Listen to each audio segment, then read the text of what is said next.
Iran has figured out that we can't beat them. We're not weakening Iran. We have strengthened Iran, and we can't stop their drone attacks. And what you're seeing is far more chaotic decision-making is happening in the White House than is happening in the government of Iran. And it's evidence Trump is losing power. So when I look through the response to the last conversation, the audience had lots of different types of questions. Like, there's 90-odd million people stuck right in the heart of this that often don't really have a voice. What do you think happens next for them? And what is Israel's role in this? Well, Israel's playing two roles here that have not helped us correctly assess the situation. And we'll talk about that. And then what do you think happens with Europe? NATO is, for all practical purposes, dead.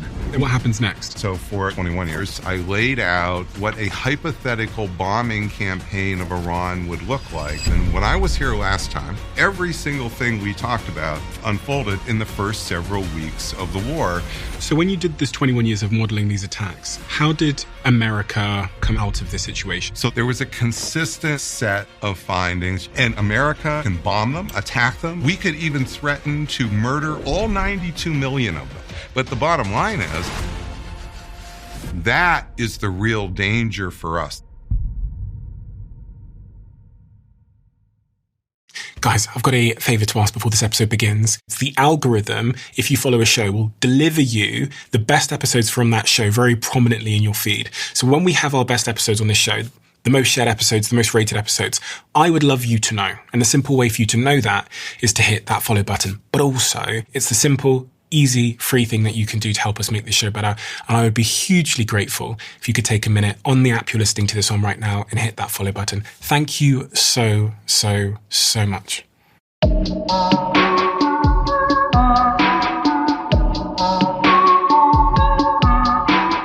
Professor Robert Pape. Good to see you again. Great to see you again, Stephen. It's been 4 weeks since we sat down and talked about everything that was happening in the war, and it's all moved at light speed. You made some predictions then.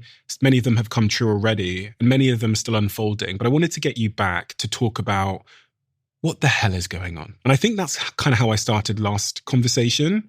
But there's so much that's being said, and I get the sense that there's a truth that sits underneath there somewhere. Because when you look at what the Iranians are saying, when you look at what the Israelis are saying, when you look at what Trump and America are saying, and then you look at reality, at some level, I feel like we're not being told the truth. My first question to you, Professor, is who are you, and who are you to speak on this subject matter? I am a professor at the University of Chicago. I have been there for 26 years, almost 27 years. And before that, I was a professor who taught for the U.S. Air Force. I taught conventional targeting. And I thought I was going to go into the Foreign Service. I wanted to understand how we lost the Vietnam War.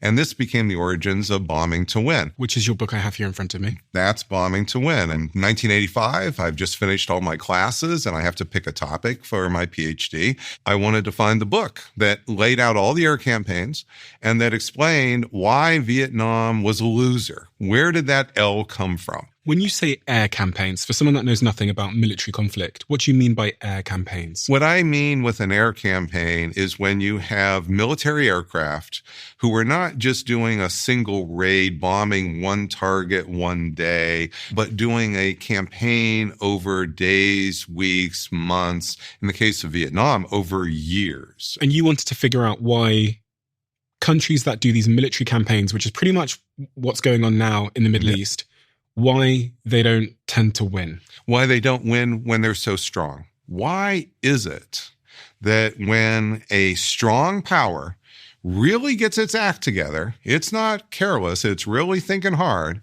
it then applies this force, a campaign over time, and comes out a loser? And you modeled for 20 years a war with Iran versus the United States. That's exactly right. I imagined in class for 90 minutes, I laid out what a hypothetical bombing campaign of Iran would look like, starting with the bombing of its nuclear enrichment sites. There's multiple sites. There's Fordow, which is an industrial enrichment where there are centrifuges. There's Natanz, also centrifuges. There's Escalation, where you have gasification of the ore so you can make the centrifuges more efficient. So it's not just one target. There's a whole target set, a complex of targets. And so what I would do is I would lay out, here are the aircraft that could be used.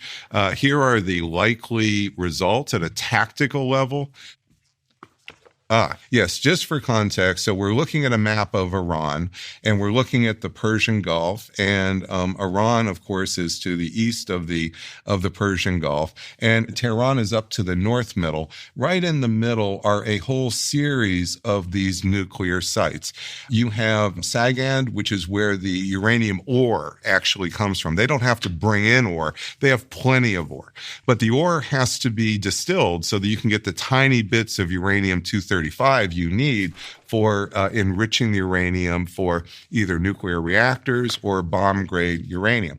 That's first done at Escalation to gasify the ore so that when it spins in the centrifuge facilities at Natanz and Fordow, you can get the purity of the uranium-235. That's what we're talking about here when we say it's enriched. So when you did this 21 years of modeling these attacks, how did the model show America came out of this situation? There was a consistent set of findings you just couldn't ignore, Stephen, which is our bombers would always be able to destroy the target, the industrial facility that was enriching the uranium.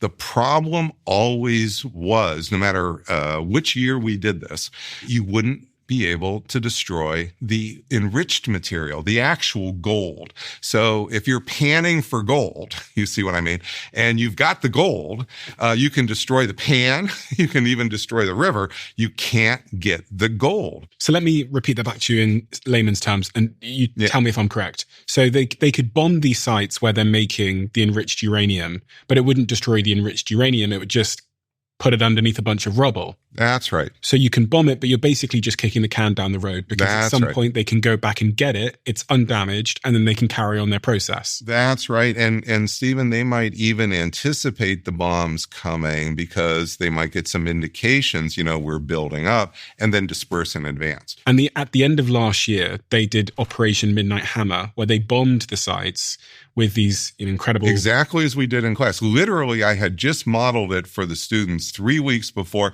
and almost exactly the platforms. I mean, on the B-2s, the Moab, every single thing we talked about unfolded just as we had modeled in class. So what is going on now? I want you to help me cut through all of this noise and all of this propaganda. What's going on now is we're not weakening Iran in a sense where Iran will be weaker a year from now, 2 years from now.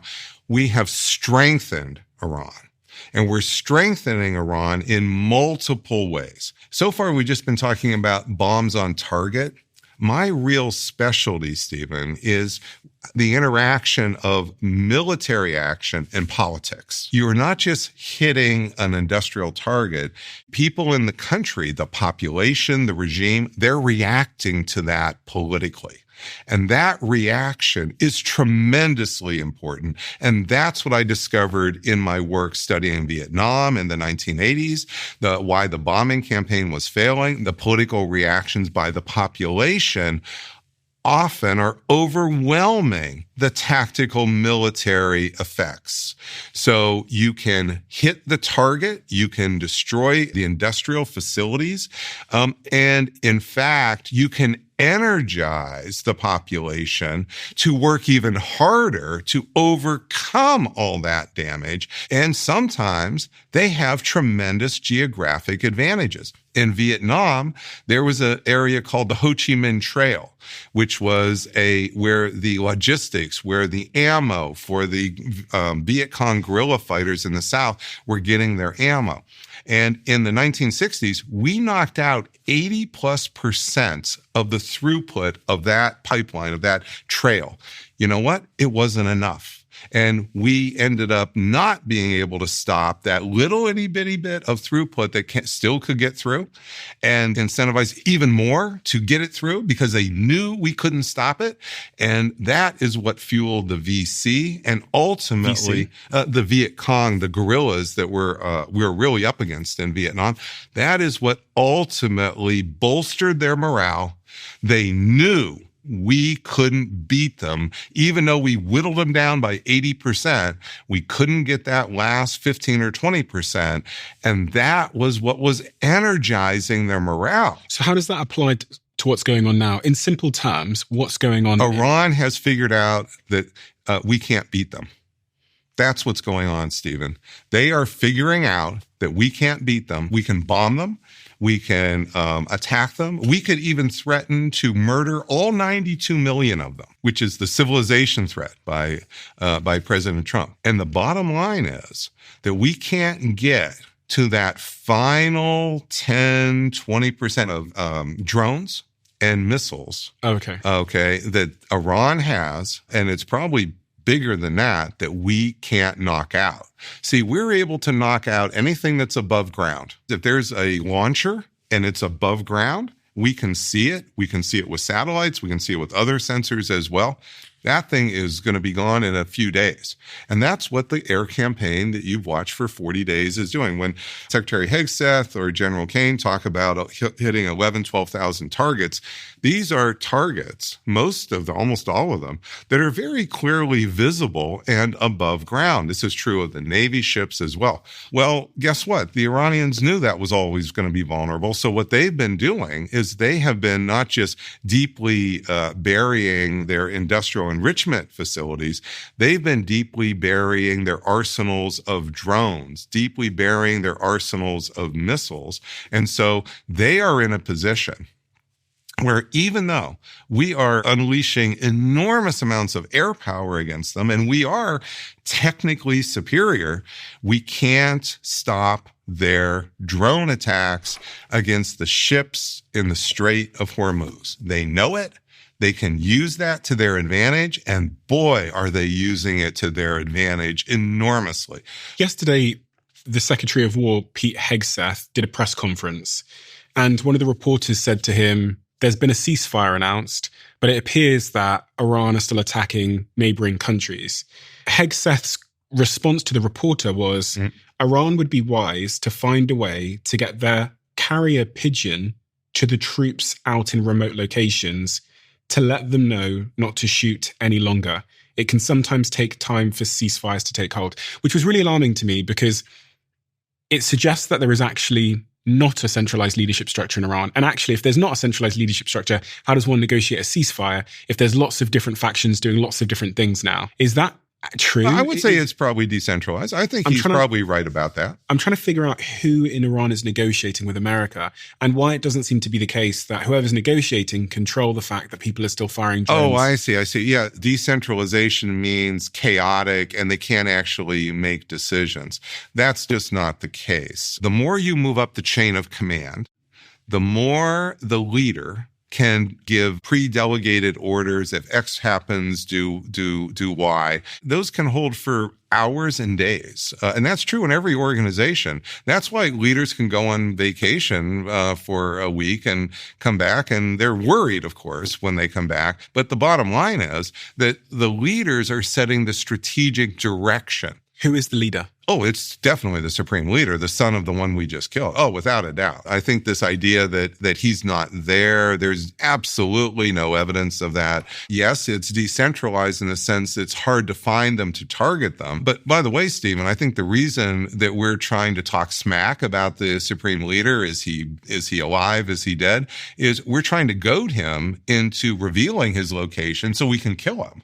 But that's not working. And it's also not stopping Iran from putting out 10 points to Pakistan in the negotiations. It's not stopping Iran from having messages that go through Pakistan to the White House. President Trump is then agreeing to the 10 points that are coming from Iran, you see.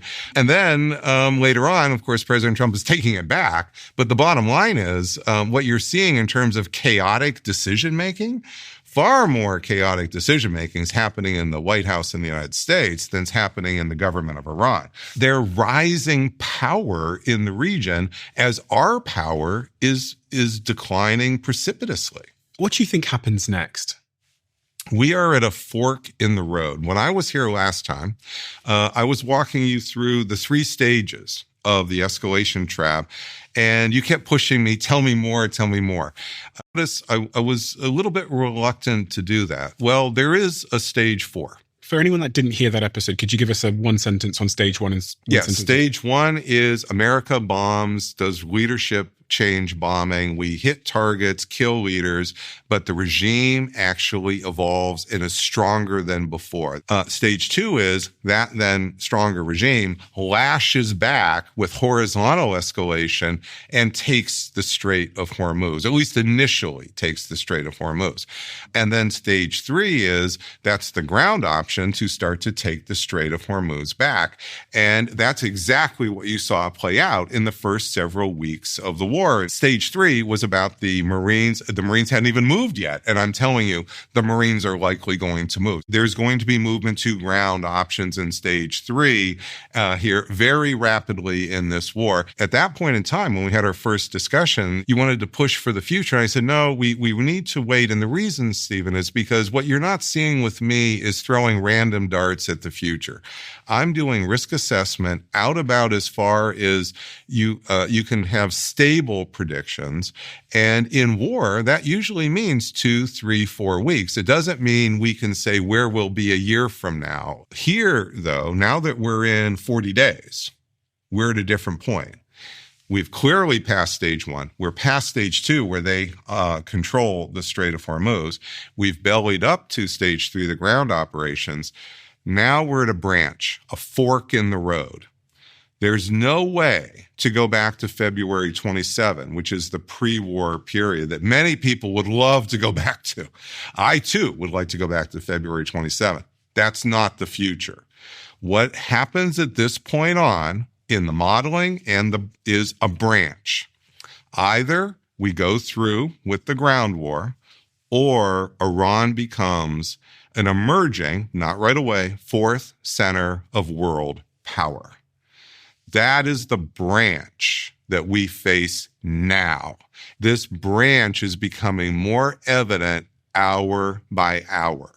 Explain that to me. So everybody now knows that Iran is controlling the Strait of Hormuz and controlling shipping. That's selective blockade. I'm taking it a step further. That's not just about insurance rates of shipping. That's generating political power for Iran to get other states to kowtow to it, to accept its objectives. What are those objectives? So let's talk about how this affects, say, Asia. So I'm going to get into global, and then we'll come back to the Gulf itself. So the shipping that goes through the Strait of Hormuz, 80 to 90% of it is going right to Asia. The power that comes with that is with, say, India. India is not siding with the United States. India is at best neutral and maybe even a little bit more edging toward Iran. Well, before this, you could imagine that the United States and India would be much more cooperative here. That's not what's occurring. And why is that? It's because that oil that's going into Asia, for India, this isn't just about the price of oil. This is about the supply of oil. When you lose literally all the supply, that is a greater cost than simply having to pay more for it. So India is in a much more difficult situation than Europe and the United States right now. Now look at Japan. Notice in the Oval Office, President Trump brought in the head of state of Japan, and basically browbeat her. And she still wouldn't budge. She still would not kowtow to Trump here and actually provide military support. What did she do? She's distancing herself from the United States. That's exactly what Iran wants out of America's Asian allies. This is geopolitical power, and it's rooted in the control of Hormuz. It's rooted in the selective military blockade. That selective military blockade produces vulnerability to India, vulnerability to Japan.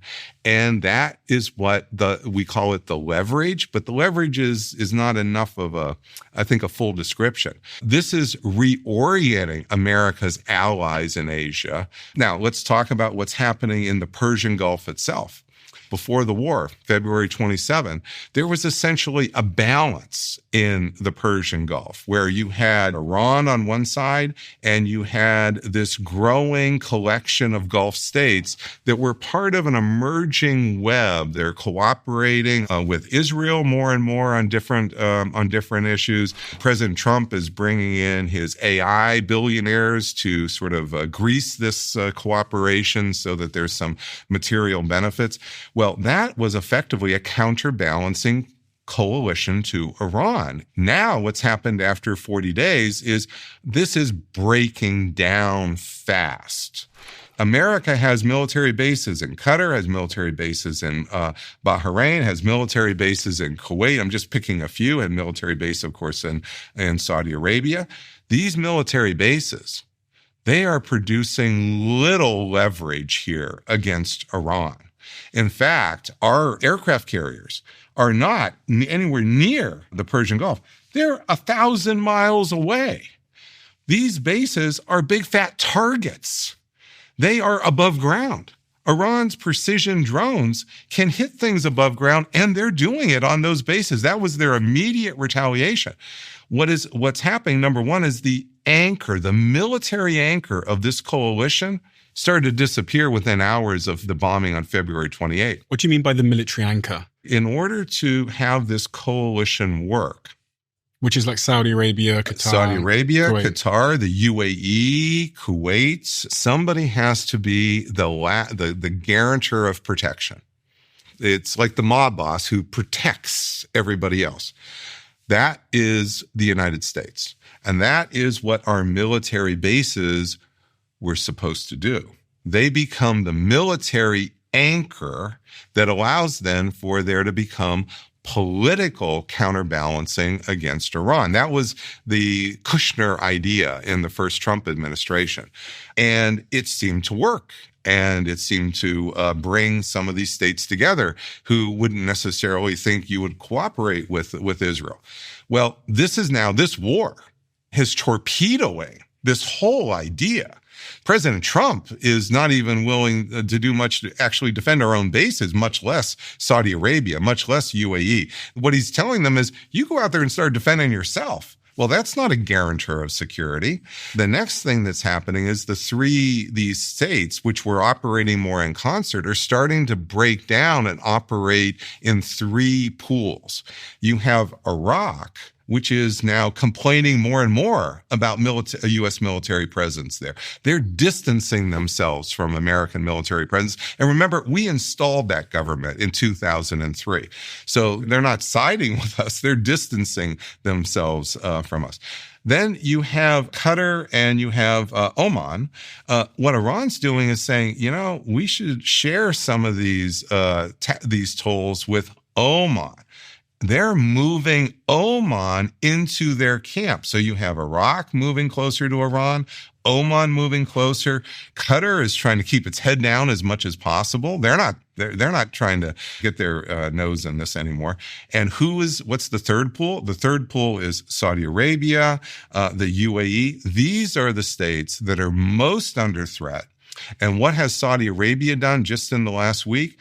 They've gone to cooperate more with Pakistan. They have a security deal with Pakistan. What does that mean? They're looking to Pakistan as much or maybe even more than the United States as their guarantor of security. So all of this coalition, it's not all siding with Iran right now. It's fragmenting. And that's weakening America. So what happens next? As President Trump wants to do, call the war off. That's not going to put us back to February 27. Iran has 20% of the world's oil. It's going to be able to have $75 billion, $100 billion of revenues here over the next year. And also those deeply buried caves and tunnels where they have their drones, that can be used to fashion nuclear weapons. Within a year, Iran could have nuclear weapons and we can't stop it. So if we pull back, you can start to see that Iran's power is going to grow internally. But then even more than that, its relationships with Russia, its relationships with China will start to move closer together against America. And you see this happening from the moment, almost the first several days of the war. Russia almost immediately offered Iran military targeting information to target U.S. ships. That's why our carriers are so far away. It's because Russia has the ability to see those carriers, tell Iran where they are, and if those carriers get too close, man, they're going to be smashed. But it can get worse than that, Stephen. Because as this power grows over time, as these incentives for China, Russia, and Iran to cooperate against America grow over time, Iran has control now of 20% of the world's oil. Russia has 11% of the world's oil. That means there can be either formal or tacit cooperation to take 30% of the world's oil off the global market, let China soak up a whole lot of that, and that can truly produce mega economic consequences for America, for Europe. And why are they not going to do that? Because they're nice guys? Is that really what we're counting on now? Russia, Putin is not going to want to wreck America's economy because he has a bond with Donald Trump? What do you think the fundamental flawed assumption was at the start of all of this from the United States? That Iran was weak on its last legs, and all we had to do was push it over the edge of a cliff, and it was just a matter of just one more push. And then the people would rise up and... Yeah, we have painted a picture of Iran as beaten down, as the reason it's not retaliating very much is they have no capability to retaliate. And I tell you this, Stephen. So I've been in big debates here at the Council on Foreign Relations in New York, where I've literally been the only person on the stage to stand up and warn that this picture of Iran is way too negative. There was a widespread, I think, false assumption across the foreign policy community, no one willing to really stand up and challenge it very strongly, that Iran was basically collapsing on its own. This was always, in my view, underestimating the power of Iran. And you say, well, where does my view come from? It came from the modeling of the bombing. What would happen as this went forward? And none of these elements of Iran's power were ever knocked out. When I looked through the response to the last conversation, the audience had lots of different types of questions. So I'm going to try and represent some of the audience's questions to try and bring them into the conversation. One of them was about Israel's role in this. And I thought it might actually link to what you just said about where we get our intelligence from that informs the decisions we make. Because there are some people that are skeptical that the intelligence is coming from Israel and that therefore that it might not be as accurate as if it was coming from our own sources. I would say Israel has been playing the role of diplomatic spoiler. So in the 12-day war, last June, when the U.S. bombed Fordow, we've been focusing on that. That happened in the middle of the 12-day war. Donald Trump said he was going to negotiate with a certain set of Iranians, and literally the next day, 36 hours later, Israeli air power killed them. Killed the negotiators we were set to negotiate with. This was totally spoiling the idea of a diplomatic outcome because they were dead. So you couldn't have a negotiated outcome. Now, if we come to February 28th, who dropped the first bombs that killed the supreme leader, that killed those other several dozen doves that he was meeting with? Dove. Donald Trump, as many of our governments have, describes that you had a balance of hawks and doves inside of the Iranian government. And the idea here is with leadership decapitation is, well, if you kill the hawks, then the doves will just be the ones left. We did the opposite, or more correctly, the bombing was started by Israel on February 28. We came in behind. And in fact, Secretary Rubio, our Secretary of State, explained a few days later that Israel basically backed us in a corner because Israel said, we're going to kill that supreme leader, whether you like it or not. And that is going to maybe lead to attacks on your military bases. So you better prepare an air campaign to come behind. And Rubio said that's what happened. Because again, just before the February 28 bombing, we're negotiating with Iran and we're killing the very people that Trump was saying are the ones we wanted to negotiate with, the ones who were going to help move Iran closer to the American position. That was Israel as spoiler. So there's this individual called Ali Larijani, the former secretary of Iran's Supreme National Security Council, and he was killed in an Israeli-led airstrike on March 17th, 2026. Trump claimed on True Social that, I can't say his name, but I'm going to try, Larijani was the primary contact for a 10-point peace proposal that Trump had called workable and a basis for a real agreement. Trump suggested that the strike was poorly timed when Israel killed him and complained that Israel's lone wolf actions were complicating his ability to wrap up the war on his own terms. He famously posted that he was inches away from the biggest deal in history before the assassination reset the clock. So this would be the third instance then of Israel as diplomatic spoiler. What you're hearing from Trump's own mouth is he thought he was close to a working relationship, maybe not a full deal, with a certain set of individuals, in this case, Larijani. And what did Israel do when they found out about it? They killed that person. And yes, I understand there's issues of intelligence, but most of us don't have a clearance, so we can't talk about that. So let's talk about the actual public description that we've heard from Prime Minister Netanyahu over the last several years.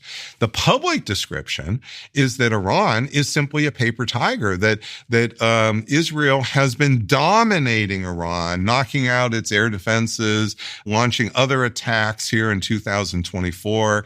The rhetoric that's coming publicly has been painting the picture of Iran as a weak and not just weekend, but basically cripple. It's down on its last legs, and all you need is a final coup de grace. That has been Prime Minister Netanyahu's language.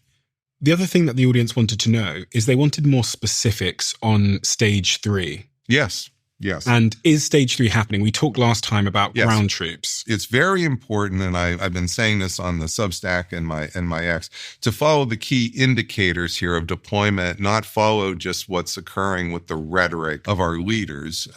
And the key thing to know is that if you're going to weaken Iran with ground power, there's only a few ways you can get that ground power into Iran. You could try to come through Pakistan, but Pakistan actually is Iran's ally who gave Iran the 600 centrifuges in 2002 to start developing its enrichment program. And Pakistan has 100 nuclear weapons or so. So I don't think we're doing this here. You could try to do it with Afghanistan, but notice you'd have to get all the troops in Afghanistan. That's not working. You could also go to Azerbaijan. That's up there.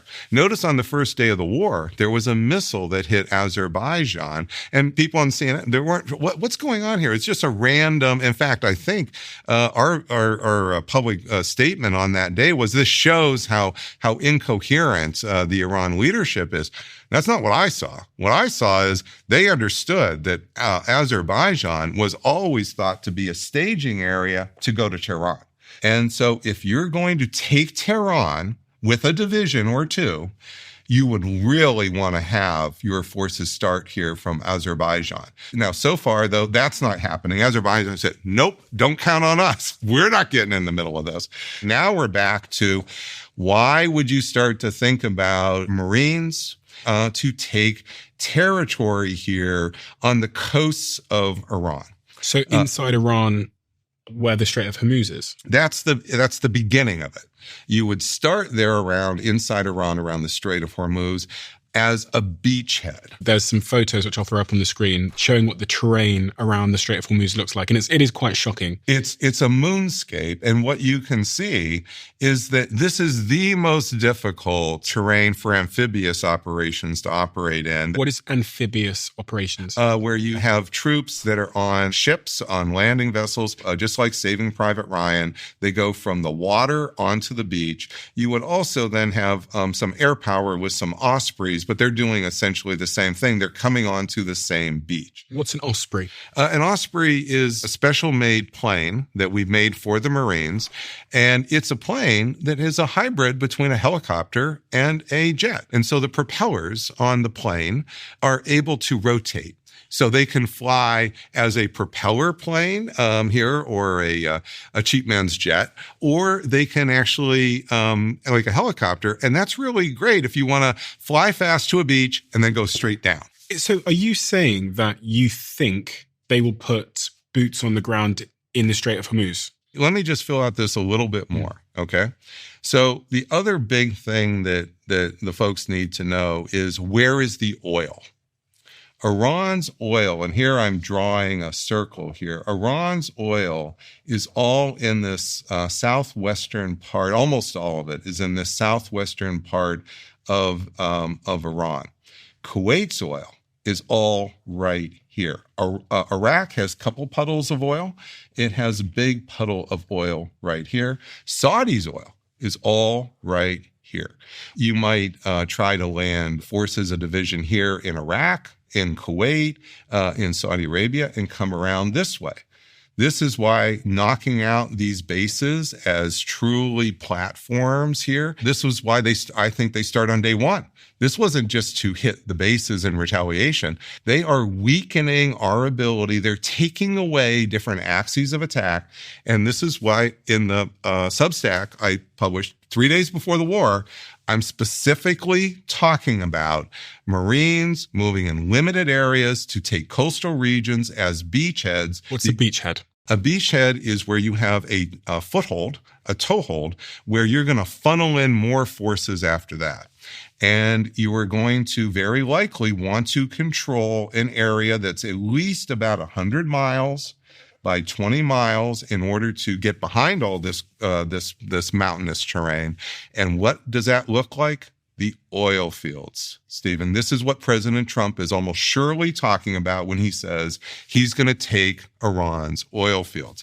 What he is probably being given options for is how you could start in a limited way with an amphibious, a marine, a limited assault to take a small set of stretch of beaches.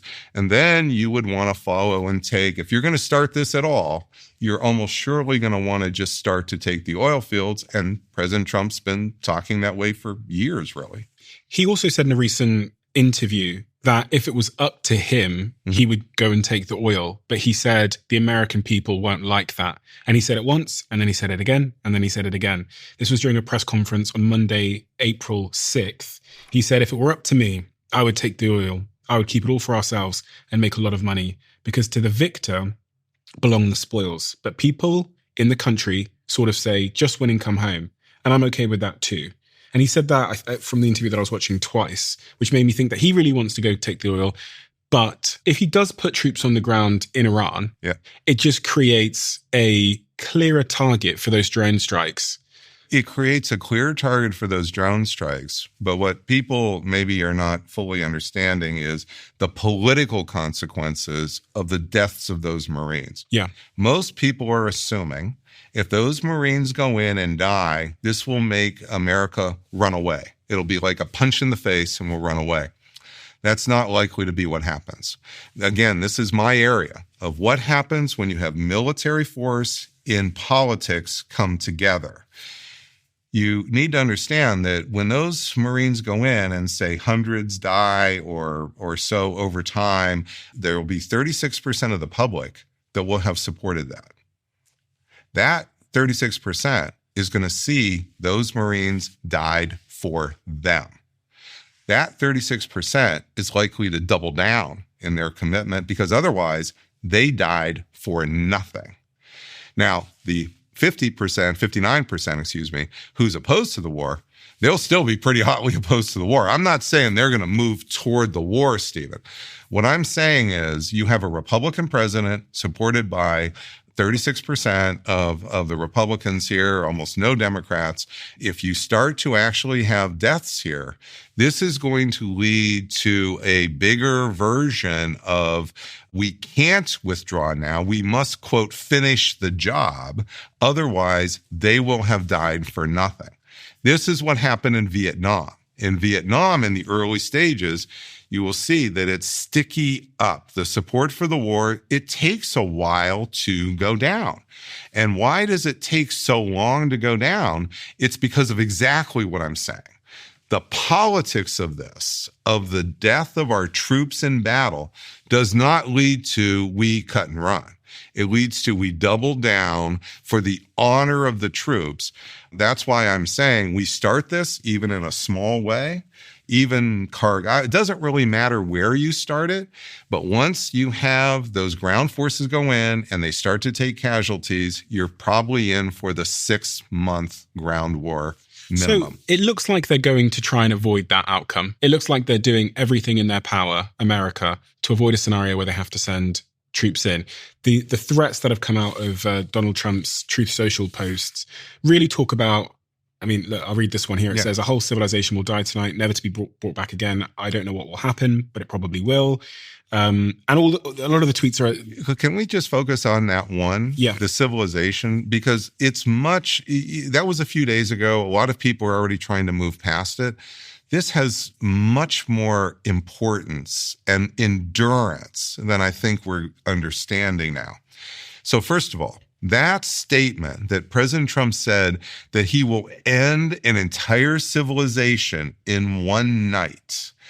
We need to understand, this is not a drunk at a bar. This is the President of the United States who has at his disposal thousands of nuclear weapons that could, in fact, achieve that. And let me just explain how hair-trigger these are. We have 500 Minuteman III missiles. They have warheads between 100 kilotons and 300 kilotons, which is multiple times more powerful than Hiroshima and Nagasaki, each one of them. And they can be retargeted within 45 minutes. That's what it takes to retarget the gyroscopes. And then it takes about 25 minutes for them to hit Iran. So when the President of the United States is saying this, he's only one of a handful of people in the world who could actually make this credible. Second point is, that is the most declared statement of genocidal intent we've ever seen from an American president. No American president has threatened to end a civilization before, which is at the heart of the genocide treaties in 1948, the intent to commit genocide. Harry Truman. People say, what do you mean? We had Harry Truman. We bombed Hiroshima and Nagasaki. Go and look at his statement on Hiroshima, Harry Truman. He did not say he was ending Japan as a civilization. He pulled back and said it was about to destroy Japan's military power. What President Trump has done by making those statements is he's persuading all 92 million Iranians that he is willing to kill them. And he has the power to kill them. And yes, he pulled back from killing them on Tuesday. And yes, he may not have used nuclear weapons on Tuesday. But if any other leader had said that, imagine Vladimir Putin stands up and says he's going to end American civilization tonight. He's got the weapons to be able to do that. Are we just going to sit back and say, oh, yeah, he didn't do it. He must not have meant it. No, that would mobilize enormous anger against Vladimir Putin in the United States, even among Democrats. And my point here, Stephen, is before this war started, we had a real pro-democracy movement in Iran. And on your show, I told you this was going to fade. This was one of the predictions I made to you. Said this is going to fade over time. You're going to see nationalism bonding the society and the regime closer together. President Trump is bonding them together like never before. If you're one of the pro-democracy individuals here, movement in Iran, where are you going to go for protection? Are you going to go to Donald Trump, who's threatening to kill you with essentially nuclear weapons? Or are you going to go to your own government? This is going to hasten the support, increase the support for Iran developing nuclear weapons. The pro-democracy movement is now likely to support this. On that point, one of the questions and one of the points raised by the audience last time I had the conversation was really, we didn't spend enough time talking about the 90 plus million people that live in Iran that are often, many of them, caught amongst all of this absolute chaos. And I was looking at a bunch of messages from people that are living in Iran. I'll read some of them from ordinary citizens. I'm not great at math, but where will the money, the resources, and the experts come from to build a country that ordinary people spent decades trying to build? This is a different person. From the beginning of the war until today, we have been bombarded. Not only are we not one step closer to freedom, from what I can see, we are miles away from it. From another person in Iran. A whole civilization will die tonight, never to be brought back again. This has deeply terrified me. It raises really the question. A lot of this discourse doesn't speak much to 90 plus million people that are living there and that are having to exist under this terror. And like the best way that I could conceptualize it is I imagined if I'd woken up one day and Vladimir Putin or some other leader around the world had said that they were potentially going to end the civilization that I live in, the country that I live in, tonight, how would I be feeling? And if I was hearing bombs go off all the time, how would I be feeling? And if things were escalating when me and my family lived, how would I be feeling? And it is chilling to think about. It is truly chilling. It's chilling because this is now moving the needle inside of Iran to make the ordinary person on the street, even the pro-democracy movement, willing to tolerate Iran killing Americans because we're killing them.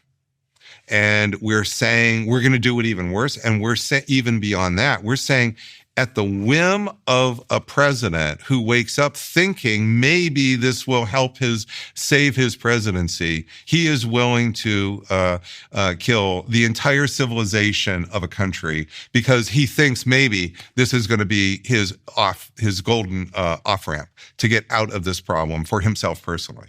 And by the way, we've in our country, when Al-Qaeda attacked us on 9/11, there was tremendous fear. There would be more attacks by Al-Qaeda in the weeks afterwards. There was just much fear. And I've done the studies of the American public opinion on this. It's the fear of Muslims killing Americans that's driving the support for the Iraq war. If this is happening to Americans, you can only imagine what's going to happen to the ordinary Iranians. And they've been subjected not to just one attack, 40 days of attack. So for the average Iranian person that opposes the regime in Iran and has been living under terror and oppression for many, many decades, what do you think happens next for them? They're the group of people that I think about and care about the most in this equation. We spend a lot of time talking about US power and we talk about lots of these other regional partners, but there's like 90 odd million people stuck right in the heart of this that often don't really have a voice. Their life expectancy will go down in measurable years. So if we had taken out the electric power, so this is something I know quite a bit about. In the 1990s, I was working for the Air Force. Literally under my boss was John Warden, the leader of the Leadership Decapitation School. And he brought in, not classified at all, he brought in engineers of electric power plants to teach us how to take down electric power. The electric power grid in Iran, it looks like a network. And that network has big nodes. That's what President Trump said. He's going to take off the big power plants that produce in the 10s, 20, 30 megawatts range. And there are probably about 130 nodes altogether. But if you just take out the top 10, you're probably going to take down the entire network because the top 10 nodes are distributed in the right places to support different electric power, different regions of the country. You have two choices in targeting sense. You can take out the transformers, in which case you knock it out for a week or two, and it is inconvenient. And yes, there will be some people who will die. There were human chains around those targets, by the way. Those people would die. But if you took out the hulls, the generating hulls. What's that? That's the giant turbines that are huge. There is no backup to those. Each of those is specially made. You will be knocking out that generation for 6 months, 12 months, maybe 18 months at a minimum. What that's going to do is stop all dialysis in the country. That's going to stop all the heart surgeries and other life-saving surgeries that are going to happen in the country. It's going to take out all the food refrigeration in the country. So, you know, when power goes out in your house and goes out for 10 minutes or an hour, it's not so bad. You don't really notice it. But when it goes out for 2 days or 3 days or a week, all the food in your refrigerator spoils and you can't eat it fast enough. You can't give it away fast enough because it's happening to everybody on your block. Well, that's what would happen across the country. So there's going to be an enormous amount of spoilage of food, and that refrigeration then is not going to be available to come back. And so you're going to have enormous hunger problems here. So people that were already malnourished, they are going to be susceptible to more disease. So you will end up lowering the life expectancy in a measurable way of that population.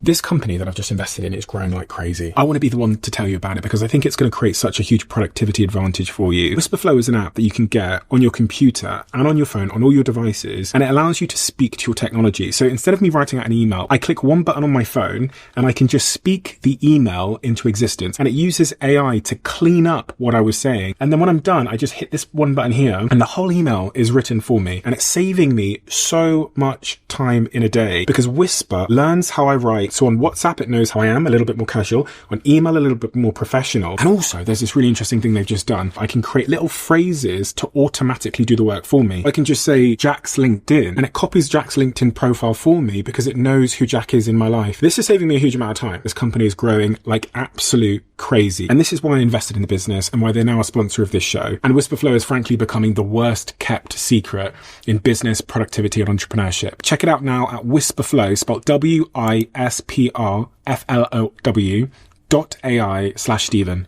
It will be a game changer for you.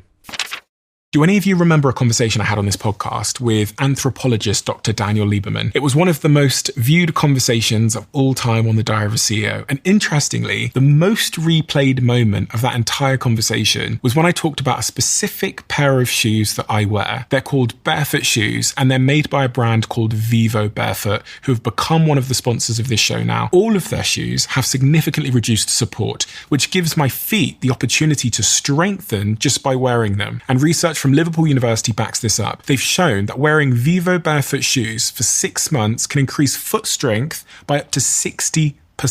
So if you want to start strengthening your feet, which are the foundation for the rest of your body, head to vivobarefoot.com/DOAC. And if you do that, I'll give you 15% off when you use my code StephenB15. Use that code at checkout, and I'll also give you a 100-day money-back guarantee. StephenB15. Enjoy. So there's been a lot of talk in the recent days about a ceasefire. And Trump said he was going to, tweet these horrific things about ending a whole civilization tonight. And then at the final hour said that they had proposed a 10-point plan and that there was going to be a 2-week ceasefire. What do you think was actually going on there? The collision of stages 3 and 4. So what you are now seeing is we are now understand we're in it for the long haul, which means we can't go back to February 27. We can't undo the last 40 days. It's just not going to be possible. So there's only 2 futures going forward. Future number 1 is that ground war option. And we've talked about how terrible that is. And of course, that's obviously bad cost. But future number 2 is Iran as an emerging 4th center of world power. And that is incredibly damaging to America's power. And that is going to be damaging to President Trump's legacy. Is there not another option where Iran, their leadership says, okay, we won't make nuclear weapons. Okay, we'll be friends. Okay, it's all over. Please stop bombing us. Let's go for peace. So my response to that is I've been studying the history of international politics for over 35 years. I know quite a bit about great power politics and regional power politics going back 300 years. I have never seen a country at the regional level or at the great power level surrender power.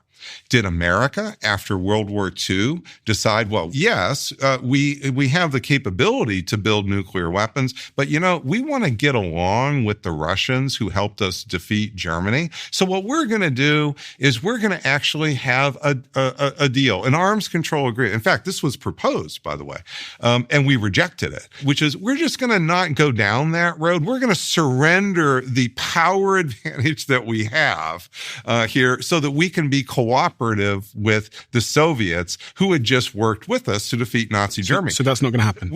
There's no evidence in history, in our history, we've never surrendered power, even when it might have been a good idea. But we haven't done that. They're not going to do this. They're not going to do that. No, they're not going to do this. You already see this in why the ceasefire is breaking down so fast. It's breaking down so fast because essentially President Trump, he didn't just declare victory. He said that Iran's not going to have all this power that I'm explaining to you. And what Iran did is almost immediately assert, oh, yes, we are.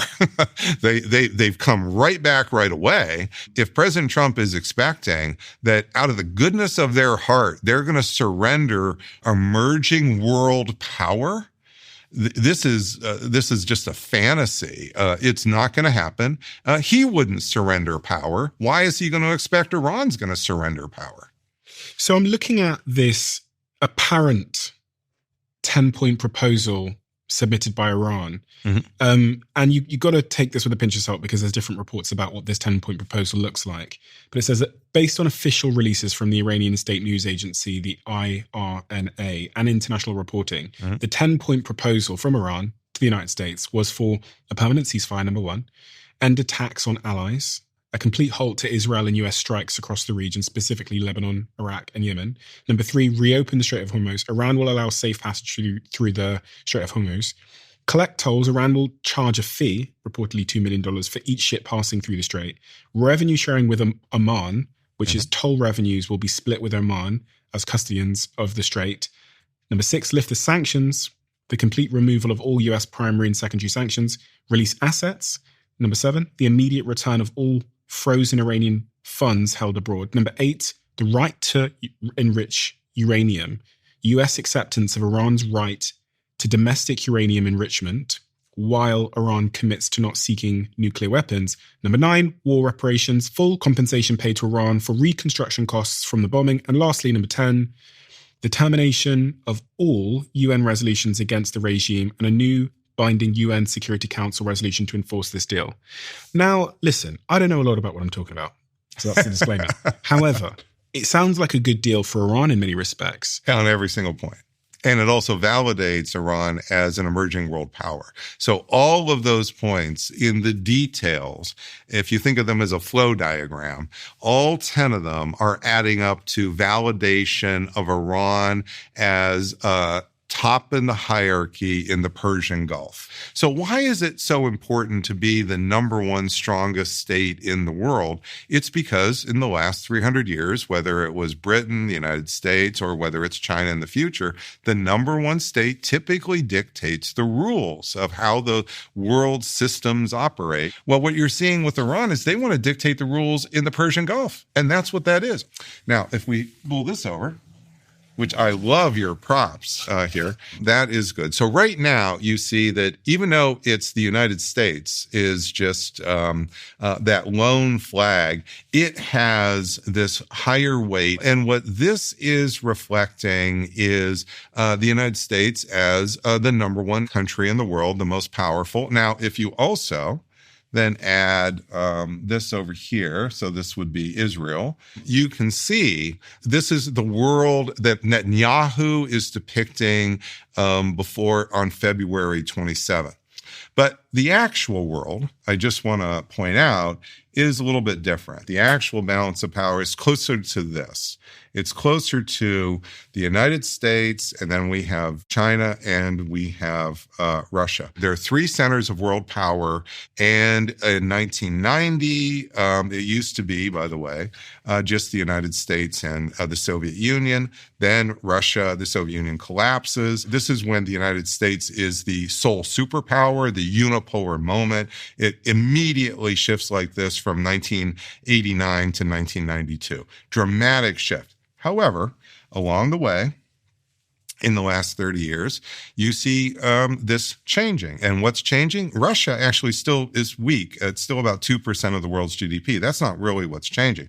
What's really changing is China is now much, much, much more powerful. It's still not as powerful as the United States, but notice that we were here in 1990, and now the balance is starting to be to come like this. Well, if we start to add Iran as a center of world power, now we're starting to change this in a much different way. Now, these three powers are starting together in concert to become more powerful than the United States, especially with respect to energy. And energy matters so much because it's an underlying component for our economic growth, that GDP. The way we measure great power, Stephen, for decades and decades, we've used static indicators, GDP, how big is your military, how many nuclear weapons you have. That all rests on the productive capacity of your country, which is why the productive capacity is so important. What does that turn on? It turns a lot, very heavily on oil. Oil today is the commodity. If you lose access to oil within weeks or a month and a half, this has dramatic cliff effects on your economy. Now, if you lose access to semiconductors, pharmaceuticals, that's bad, and it's bad over time in particular. You lose access to oil. This is a cliff that we go off over 6 weeks, 8 weeks, because there's not enough storage capacity of anybody in the world to make up for 20%, 30% loss of world oil. So on this point of oil, the US don't get their oil from the Strait of Hormuz. We don't, but it's a global market, and a lot of the price of oil that we're going to pay is going to be determined by the global price of oil, because oil is a fungible commodity. It's like water that runs through the whole system. When there's a shortage, it drives the price of all of us up. Okay, so I've got a graph here showing the price of oil, and you can see, I'll throw it up on the screen. You can see it's been climbing ever since the 27th of February. So this will impact Americans at the pump as well. Oh my gosh. And you see it in the pump already. Where I am in Chicago, I was paying something like $3.10 a gallon. Now, the last time I filled up, it was $4.60. It's a bit of a misnomer to think that we can, as America, get away scot-free with everybody else losing oil, and we're not going to pay a price. Now, to be clear, we will have supply of oil. The price will go up. This will increase inflation. This will probably increase bond prices over time. What's a bond price? The bond is the loans that essentially any corporation, companies, or the University of Chicago takes out to borrow money to operate. So the University of Chicago borrows, has 10-year bonds. This is essentially we're borrowing money, and then we have to pay back that money plus an interest rate. That's what the bond rate is. It's an interest rate on borrowed money. Well, if that interest rate goes from 4% on a 10-year bond to 5% or 6 or 7%, the costs of the interest just goes up massively. And everybody will feel that in various ways. The U.S. government, right now, the biggest budget item in the U.S. government budget is the cost of interest for the debt of the $40 trillion in debt. We're going to have to shrink Social Security. You're going to have to shrink Medicaid. This is not notional, Stephen. Iran and Russia together could have a tremendous impact on America's economy. This is the real thing. So with your balance of power analogy, this is where we could get to. This is where we could get to with the next several years. I would say probably 2 years out. I would say that America has an edge, and I'm trying to depict it as it's like about a 25 or 30% edge from the combination of China and Russia today. And China is gaining, but still, it's actually slow year by year. So you'll see a little bit of an uptick. So maybe I'm trying to depict from, say, a third advantage for the United States to maybe 30%, 28% in the next 4 or 5 years. You add Iran to this, and then especially these combinations I'm describing where they can do things together. Now, in the next several years, you're actually talking about the scales where these three are stronger than America, where I'm not talking about just America's losing it incrementally. You're getting abrupt changes in the world balance of power. So what happens now if Trump just pulls out? This is the world. Iran is an oil hegemon in the Persian Gulf. Within a year or so, they're very likely to have nuclear weapons. I'm saying the pro-democracy movement is going to be pounding the table to get nuclear weapons. They're going to want to deter any idea from Trump of hitting them again. And then I'm saying beyond that, you have the possibility of Iran and Russia deciding to cooperate here to strangle and coerce the United States. And if the United States doesn't kowtow to them, then they can pull that oil off the market. So what should Trump do you think? If you were president of the United States, what would you do right now? So when I was here 40 days ago, we had the same question. And what I said was we needed to accept that there would be a deal. And we were going to have to accept that the deal that Iran was offering us on February 27, where they would get to keep their 3.5% enriched uranium, wasn't going to be good enough. We were going to have to lift oil sanctions. We're going to have to do various things to sweeten the deal, so to speak. Well, notice actually Scott Bessent did some of that. He did lift that. But the power of Iran has grown so much, Stephen, that's not good enough. And that's what you're seeing with why this deal is the ceasefire is starting to break down from Iran's side.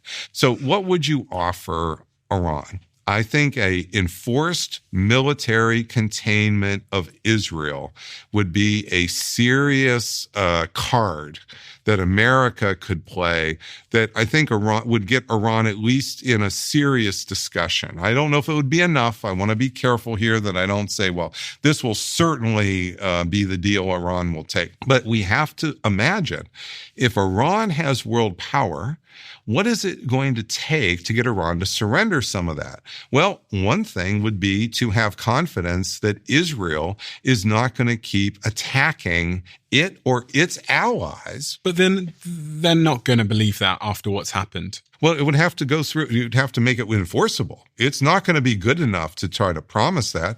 What thing President Trump could do, since the Republicans control both houses of Congress, is President Trump could push through a bill through Congress that says if Israel attacks Iran, or could even extend to Lebanon, but let's at least start with Iran, all funds for Israel, both military and economic, will be cut off through the end of Trump's presidency. Now, that passes through both chambers of Congress. President Trump signs it.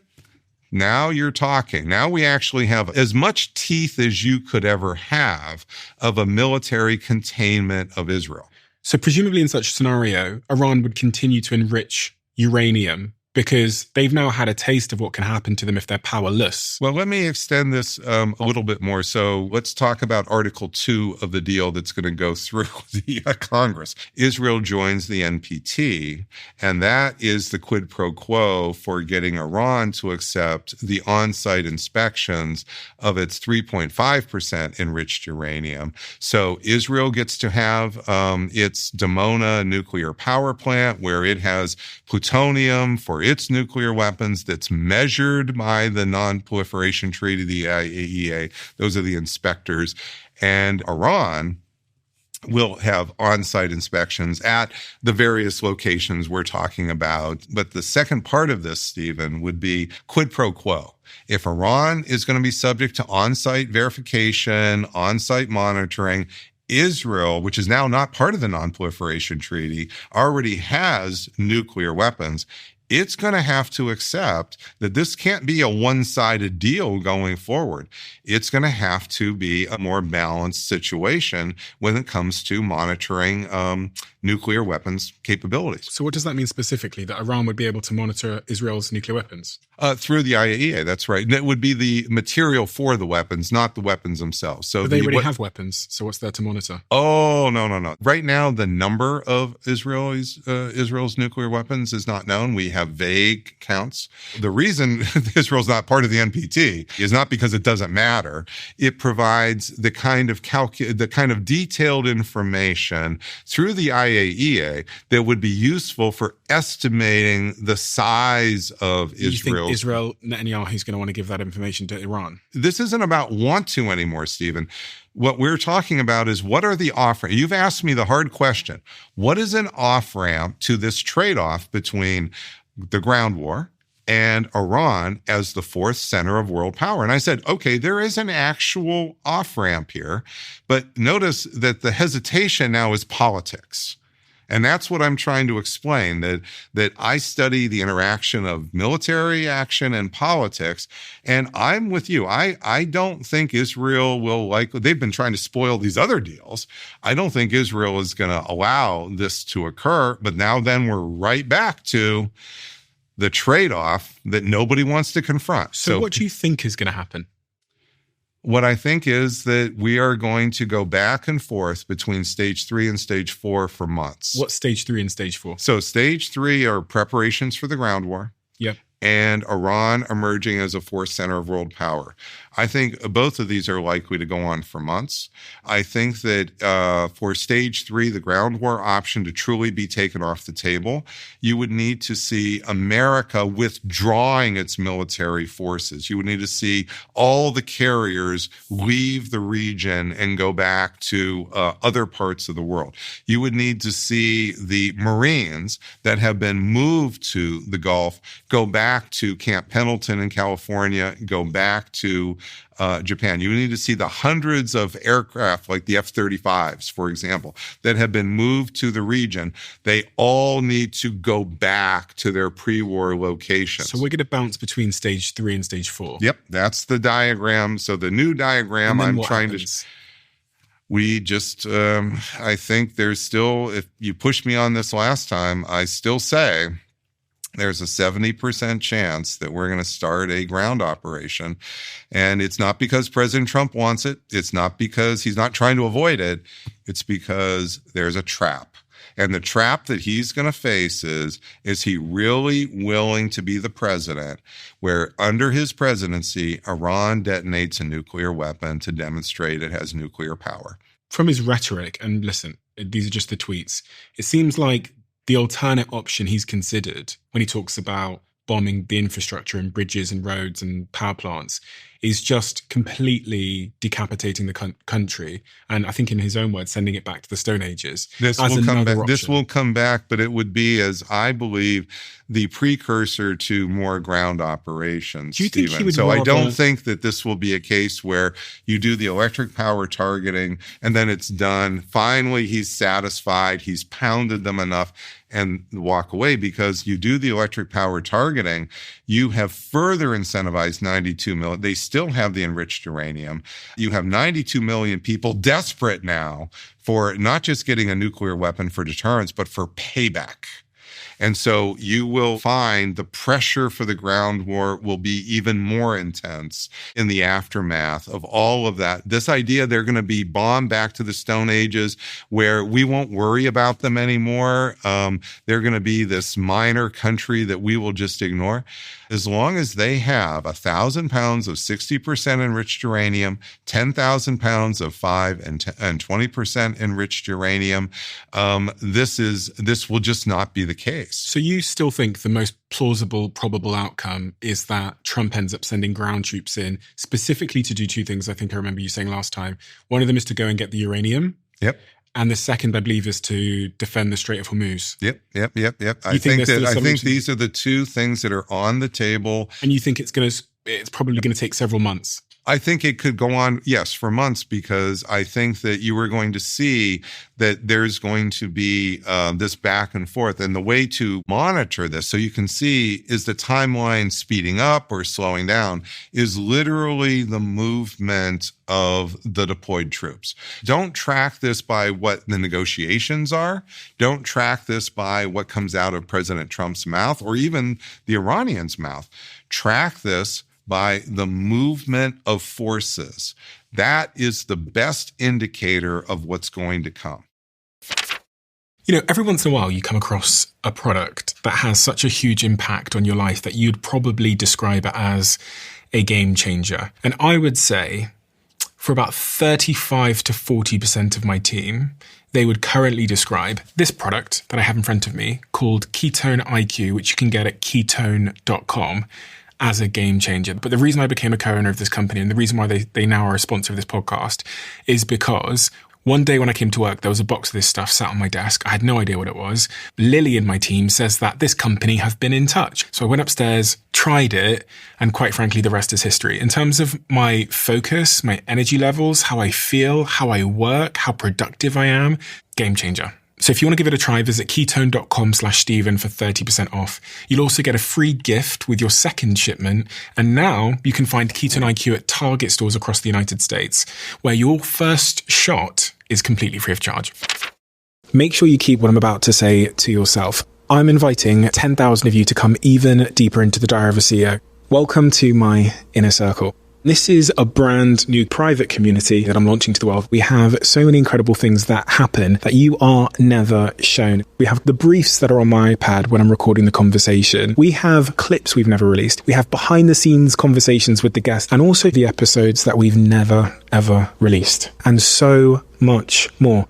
In the circle, you'll have direct access to me. You can tell us what you want this show to be, who you want us to interview, and the types of conversations you would love us to have. But remember, for now, we're only inviting the first 10,000 people that join before it closes. So if you want to join our private closed community, head to the link in the description below or go to doaccircle.com. I will speak to you there.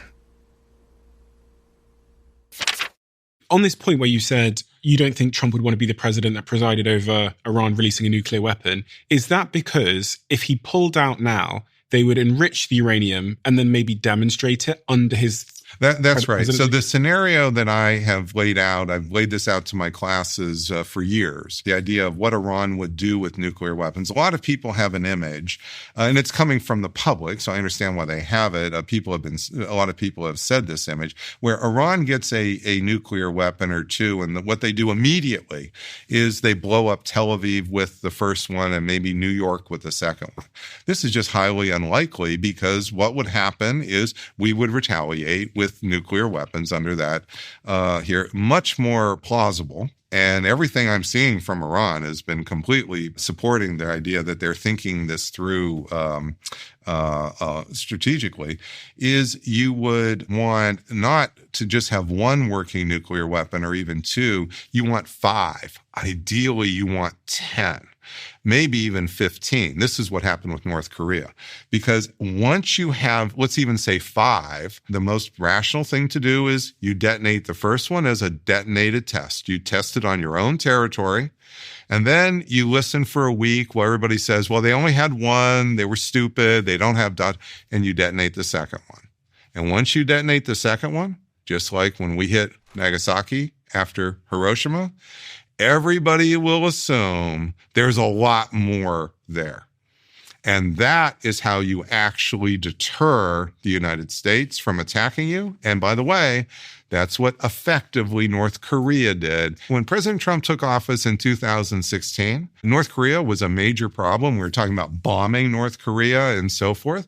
And there's multiple reasons, but the big issues are that North Korea has a lot of nuclear weapons. We're not going to be able to get them all. They have some other things they can do too, like artillery on Seoul.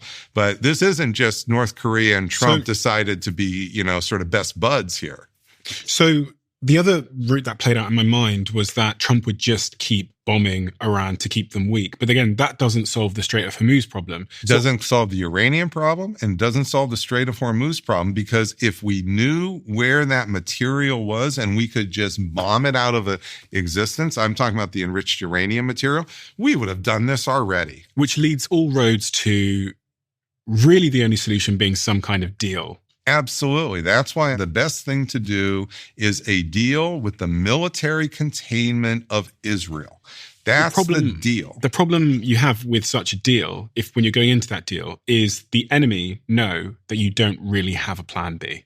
You don't have a good plan B. That's right. And so your negotiation position is very weak. That's why they're going to keep their 3.5% enriched uranium no matter what. The problem we face here is if we were ever going to get the 3.5% enriched uranium to go away, we should never have ripped up the Obama nuclear deal by Trump in 2018. They've been developing ever since. The Biden administration, Trump, one, couldn't figure out how to stop the enriched uranium by Iran. Biden couldn't figure out how to stop it. Trump now has been trying to figure out how to stop it. And you know what? It's not stoppable. It's not stoppable short of these options I'm laying out. There's no way to get that material without ground forces, Stephen. And you're not going to send those ground forces in, just 1,000 guys to be at some postage stamp of an area for a month or two trying to find that enriched uranium. This is just not realistic. I think it's going to be a bigger option. I think it's clear to me, I do this podcast and ask these questions and I have people on because I'm actually really trying to find answers for myself. And I think if I've arrived at any conclusion from everything I've learned over the last couple of weeks, it's that I think Trump made a really big mistake. And that mistake probably started when he ripped up Obama's deal. That's right. But it's clear that Fordo was the really, really big one. I think he's stuck. He is stuck. I think he's stuck. And I think he's facing several bad options going forward. So I really have no idea what's going to happen. And what you will also watch, Stephen, so back to politics here, is Trump right now, it's not just Pape anymore who's saying he's lost control. He's losing power. The world is saying that. And this is going to start to become, the Republican Party is going to say that. And what this is going to do is it's going to incentivize Trump even more, probably to become more belligerent, not to become calmer. So as Trump is becoming the lamest of lame ducks going forward, because it's evident he's losing power. And as he loses power here on the international scene, this will mean he will lose power domestically as well. And we'll never go to zero, but it will be a slow decline. This is where the real sort of future is here, why this is not simply a steady state now. This is why I won't make a prediction of what's going to happen in September. We are not at a steady state. It is an unstable balance here between 3 and 4. 3 and 4. What do you think happens with Europe? I feel like Europe aren't on either side of your scale here. You've got Iran, Russia, and China on one end of the scale. You've got the US on the other. Europe and NATO. What happens? Are they going to form their own alliance? NATO is, for all practical purposes, dead. We're just writing its obituary. It's a body in the morgue already. Most people don't think that NATO is a political alliance. NATO is much more than that. If there's an Article 5, what that means, Stephen, is there's a military operation with an American general at the top. And with Article 5, the American general tells the other countries' militaries, including their nuclear weapons, what to do. Now, if you're Britain and you have nuclear weapons, or even if besides the nuclear weapons, if you're Germany and you don't have them, are you going to follow General Kane's orders on anything at this point? I don't think so. So Article 5 is the document that all the NATO countries have signed? No, it's the part of the NATO treaty which says if there's a NATO operations like in Afghanistan, it's American general who orders all the other countries' militaries what to. It's a hierarchy. So it's not a collection where the countries get together and they have these big cooperative decisions. No, the Americans run the plan. They are the ones who organize the military operation. They run the plan, and they just assign the other countries' roles the way they would the Army, the Navy, and the Air Force inside of the Pentagon. What I'm saying is what you just saw with Iran is such a horrible, catastrophic failure within just weeks. The idea that any Europeans are going to follow the orders of an American general, and I don't even think this is going to be just under Donald Trump. I mean, I think for years, I think this is just laughable. Trump was quite angry and scathing with his words about NATO. He said it's a paper tiger and referred to them as cowards. And as we've been sat here today, you might be aware that NATO were meeting with Trump today in Washington, D.C. And the NATO Secretary General Mark Rutte said when it came time to provide the logistical and other support to the United States needed in Iran, some allies were a bit slow, to say the least.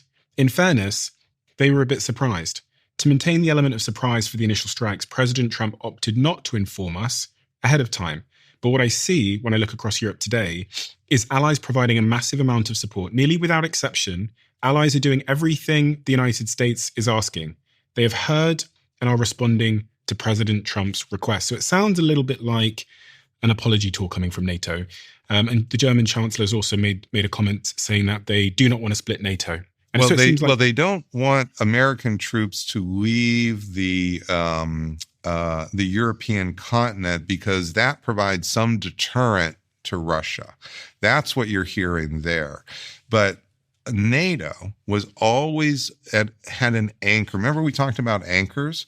The anchor in NATO was America's protection of European security.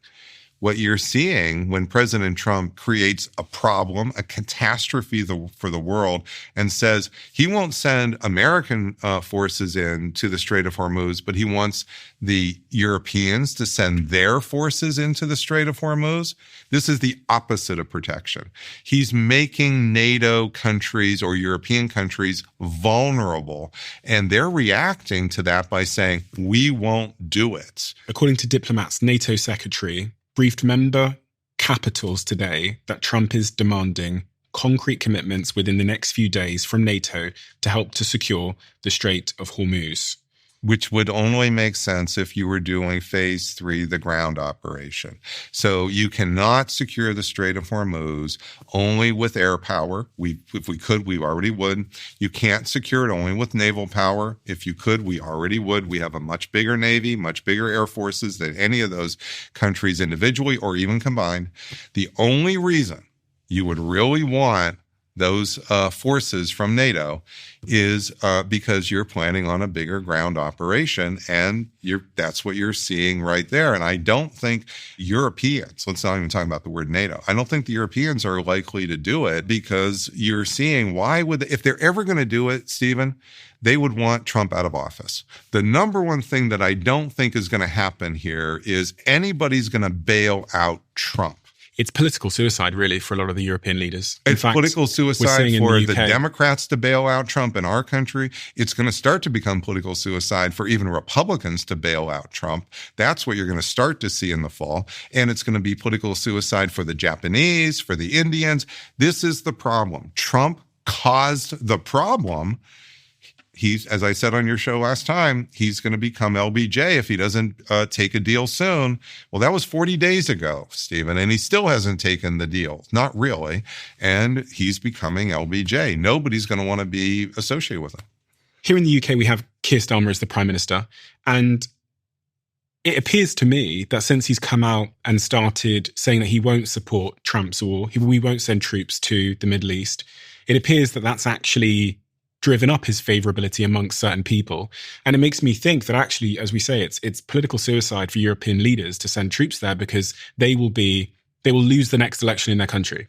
I think you put it excellent, Stephen. I really can't improve on that. Let me just say that a year ago, with the tariffs, I started to do a study of tracking how European support for America was starting to go into the tank.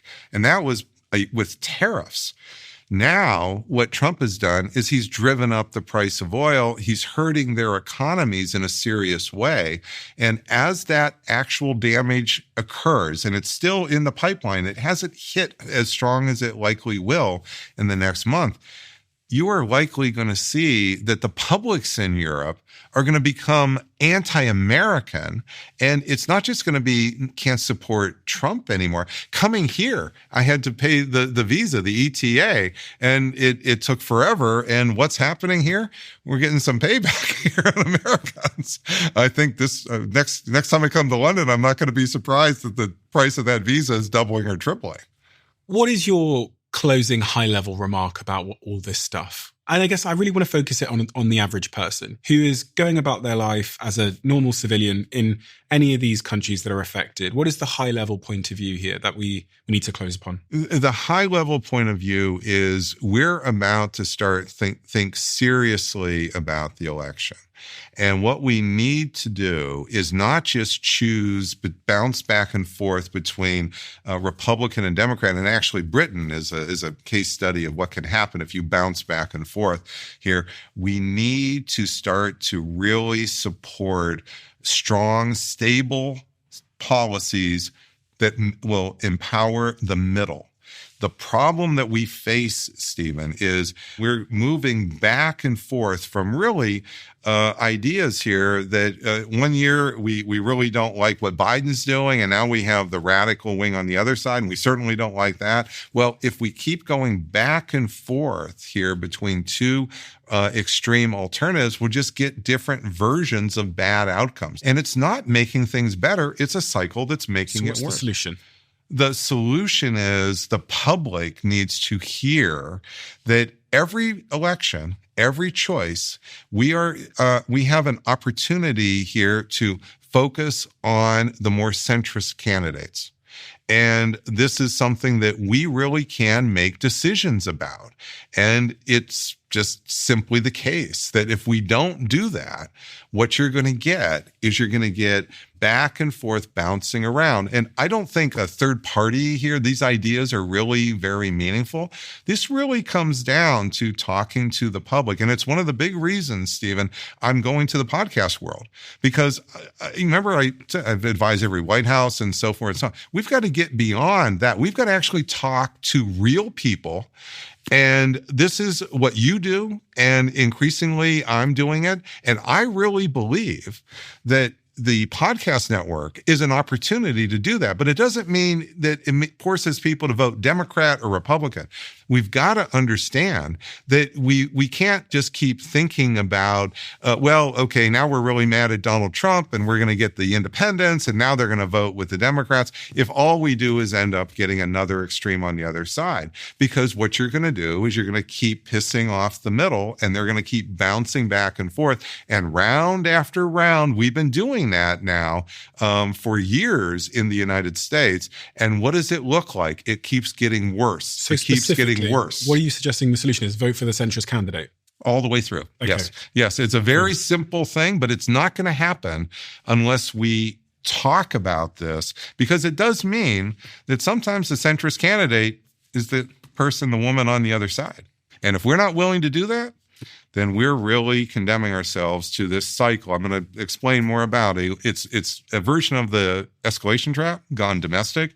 It's called the legitimacy shock cycle. And I'll be talking more about this in September. So the trap I'm talking about here with violence in politics isn't just international, and you end up with traps here domestically as well.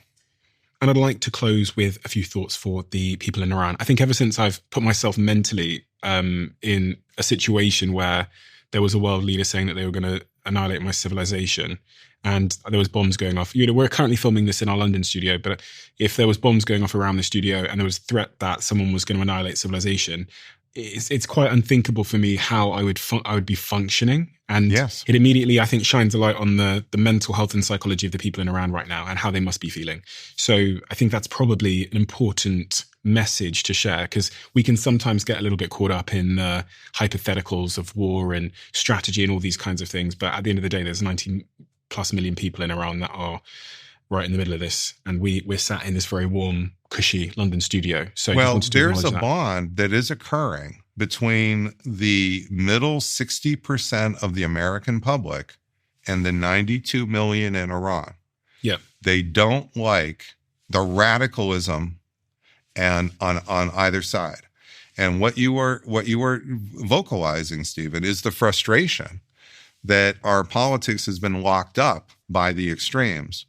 And I suspect the 92 million in Iran are feeling almost exactly the same thing. Their choices now are being locked into extremes. And that is that bond here that you're trying to vocalize. I believe it's valuable to vocalize it because this is what it means to empower the people. And this is what it means to be a democracy, which is that we actually talk about not just the other side is bad and we're always good, is we talk about where the future really should go. And the idea that we're even imagining the possibility of a $40 trillion in debt country getting rocked by Iran and Russia here, who have their own reasons for wanting to hurt us. We may not fully realize that, but we really hurt Russia in the 90s here with our ideas of shock therapy, and we made out like bandits, by the way. So we really do have some real growing bonds at the social level.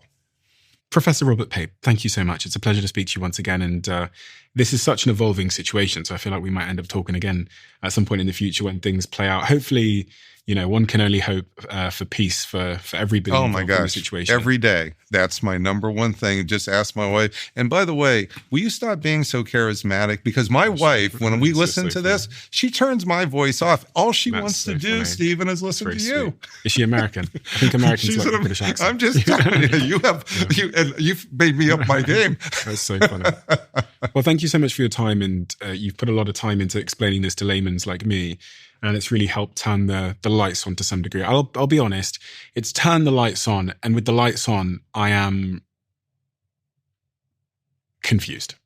I'm confused about which path is productive and most beneficial to society and humanity. And even though I can see more clearly now about the dynamics of all of these potential pathways, none of them seem that great. So that's where I'm going to leave it for today. But we'll pick up this conversation again soon when more information comes in. That's right. And let's hope it's not as much as a trap as I'm painting it.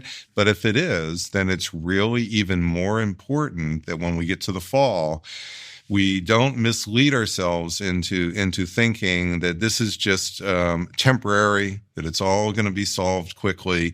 We need to understand that we're going down some major roads here. And this situation, as bad as it is, notice that it's actually worse than it was a month ago when we were here. It's worse, Stephen. And the reason it's worse is we didn't head it off enough at the pass. When I was here 4 weeks ago, if President Trump had taken some of the deals that we were talking about then, we wouldn't be anywhere near where we are today. So as bad as that negotiating position I say of militarily containment of Israel, I realize people are saying, oh my God, could never happen. Well, think about the things that could never happen that are happening right now. This is the better pathway now. And if we don't take this pathway now, we come back in a month or two, it will be worse. Thank you, Robin. We're done. Thank you very much. Thank you so much. Thank you very much.